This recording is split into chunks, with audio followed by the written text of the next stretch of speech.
கிறிஸ்துக்கள் அன்பான காலைக்கதை நிகழ்ச்சி நேயர்களே, மீண்டும் ஒரு விசை கூட இயேசுவின் இனிதான நாமத்துல உங்களோட கூட இணைவதில் மிகுந்த மகிழ்ச்சி அடைகிறேன்.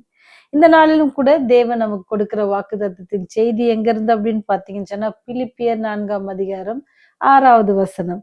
உங்கள் விண்ணப்பங்களை ஸ்தோத்திரத்தோடு கூடிய ஜெபத்திலும் வேண்டுதலிலும் தெரியப்படுத்துங்கள் அப்படின்ட்டு சொல்றாங்க. ஏன்னு சொன்னா ஆண்டுடைய வழிநடத்தல் நமக்கு ரொம்ப ஆச்சரியமாக இருக்கும். அப்படி நம்ம ஆச்சரியமான காரியங்கள் நம்ம வாழ்க்கையில பார்த்திருப்போம். ஏன்னு சொன்னா நம்ம ஜெபிப்பது நிமித்தமாக உங்கள் விண்ணப்பங்களை என்ன செய்யுங்க, ஸ்தோத்திரத்தோட கூடிய ஜெபத்தினாலும் வேண்டுதல்னாலும் செய்யுங்க அப்படின்னு சொல்றாரு. அப்படி நீங்க பார்த்தீங்கன்னு சொன்னா, ஆ 2001வது ஆண்டுல நீங்க 9வது மாதம் 11வது தேதியில பார்த்தீங்கன்னா, எல்லாருக்கும் ஒரு அதிர்ச்சி அடையத்தக்கதான ஒரு பெரிய நிகழ்வு நடந்துச்சு. அந்த சம்பவம் என்னாச்சு, அமெரிக்காவே என்ன செஞ்சுச்சு, ரொம்ப குலுக்கி போட்ட மாதிரி தீவிரவாதிகள் என்ன செஞ்சாங்க அப்படின்னு சொன்னா, உலக வர்த்தக மையம் பென்டகன் அந்த இடத்த என்ன செய்றாங்க, அத விமானத்தை கொண்டு என்ன செய்றாங்க, தாக்குதல் நடத்துவாங்க. அப்படி அந்த தாக்குதல் நடத்துல அநேக காரியங்கள் அங்க நடந்துச்சு. ஏன்னா அநேகர் என்ன செஞ்சாங்க, மாண்டு போனாங்க. கட்டிடம் போச்சு. நெறைய பேருடைய வர்த்தகம் அங்க இருந்துச்சு. அது எல்லாமே என்ன செஞ்சு முடிவுக்கு வந்துருச்சு. அப்படி அந்த அனுபவத்த நீங்க பார்த்தீங்கன்னு சொன்னா, அந்த இடத்துல இருந்து வேலை செய்தவர்கள்ல ஒரு சிலர் என்ன செஞ்சுட்டாங்க அப்படின்னு சொன்னா, அந்த ஆபத்துல இருந்து தப்பித்து போயிட்டாங்க. அதிர்ச்சியில எல்லாருக்கும் ரொம்ப ஆச்சரியமா இருந்துச்சு. ஒரு அதிர்ச்சியான சம்பவத்துல இருந்து அங்க போய் கண்டிப்பா மாண்டிருக்க வேண்டிய நபர்கள், ஆனா அங்க போகாம என்ன செஞ்சுருவாங்க, தப்பித்திருப்பாங்க. அவங்களுடைய எக்ஸ்பீரியன்ஸ் எல்லாம் நீங்க நெறைய பேரு செய்தியாளர்கள் அவங்கள விசாரித்தாங்க. உங்களுடைய கம்பெனிக்கான எல்லாமே அங்க தானே இருக்குது. உங்களுடைய ஸ்டோர் அங்க இருக்கு. நீங்க ஏன் போகல? உங்களுடைய வர்த்தகம் அங்க இருக்கு. நீங்க ஏன் போகல அன்னைக்கு? அப்படின்னு அநேகரை வினாவின பொழுது, அவங்க சொன்ன காரியம்லாம் ரொம்ப லேசான ஒரு காரியம் தான். அந்த காரியத்துக்காக இருந்து கூட என்ன செஞ்சுட்டாங்க, அவங்க உயிர் தப்பியிருந்தத பார்த்தா ரொம்ப ஆச்சரியமா இருந்துச்சு. ஆண்டோடைய வழிநடத்தல் அப்பேற்பட்ட ஒரு ஆச்சரியமான வழிநடத்தலா இருக்கும். அதுல நீங்க பார்த்தீங்கன்னு சொன்னா, ஒரு நபர் என்ன சொன்னாரு சொன்னா, காலை உணவு சாப்பிடும் பொழுது என்னுடைய ஷர்ட்ல என்ன செஞ்சுச்சுன்னா, அந்த டொமேட்டோ கெட்சப் விழுந்துருச்சு.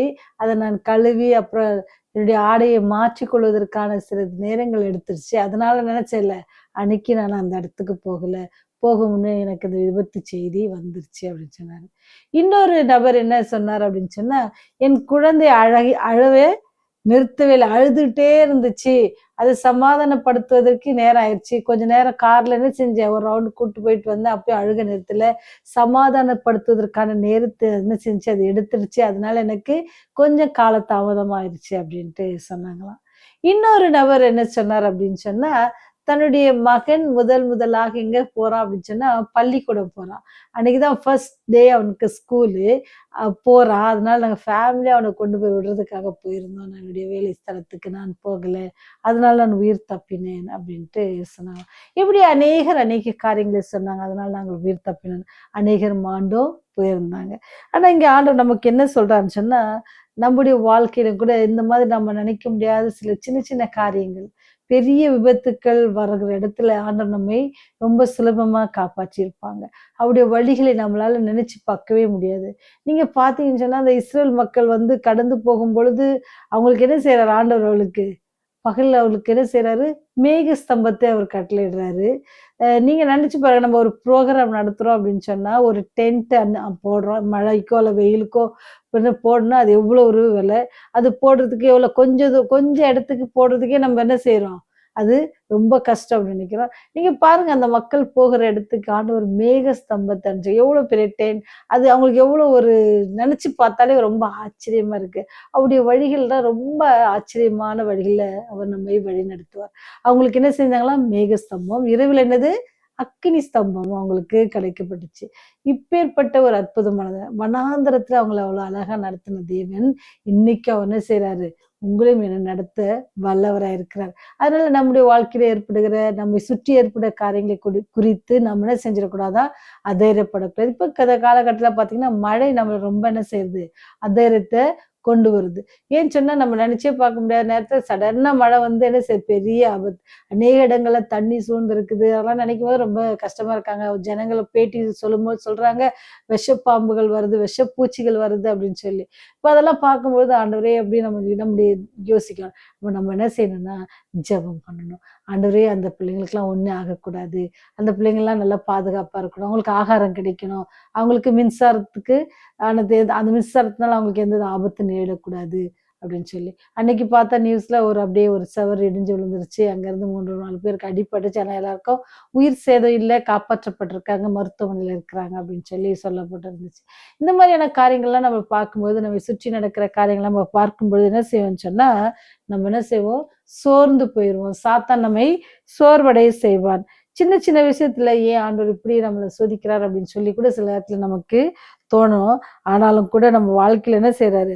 எல்லா காரியத்தையும் அவர் நேர்த்தியாக செய்ய வல்லவராய் இருக்கிறார். அவர் நம்ம என்ன செய்யணும் அப்படின்னு சொன்னா, நமக்கு ஏற்பட்டிருக்க எல்லா பிரச்சனைகளும் அல்லது காரியங்களை நினைத்து நம்ம கவலைப்பட்டுட்டே இருந்தோம் அப்படின்னு சொன்னா, நம்ம என்ன செஞ்சிருவோம்னு சொன்னா, அதற்கான தீர்வை காண முடியாம போயிரும். அதனாலதான் நமக்கு இங்க சொல்லுது, உங்கள் விண்ணப்பங்களை சோஸ்தரக்கூடிய ஜெபத்துல என்ன செய்யுங்க?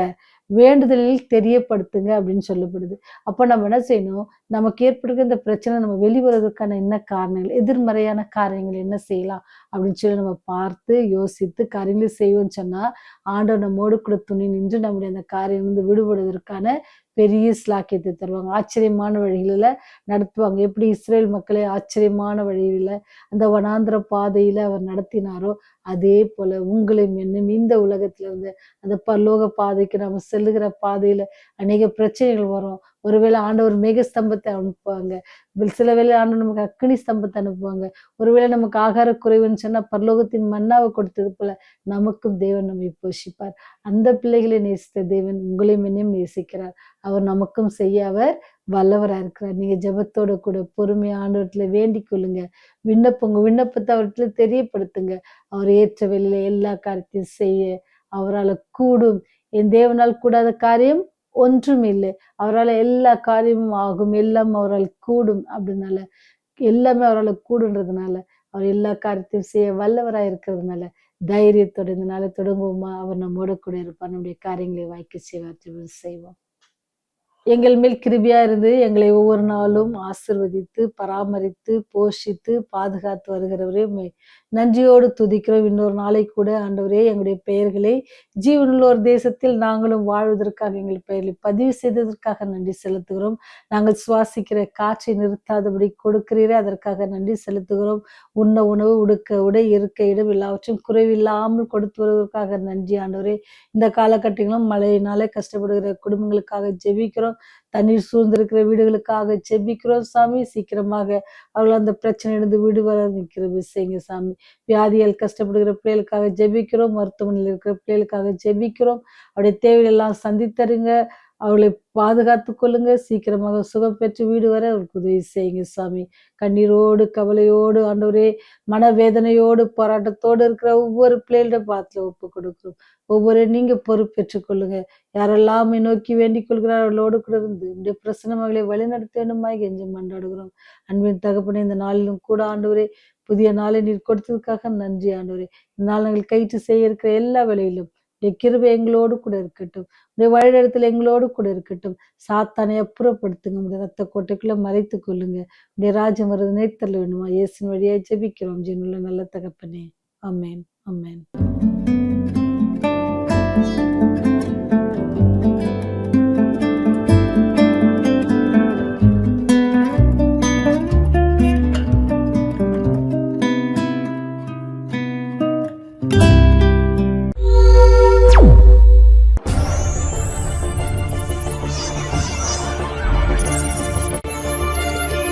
நீங்கள் பார்த்துக் கொண்டிருப்பது உங்கள் ரிவைவல் டிவி.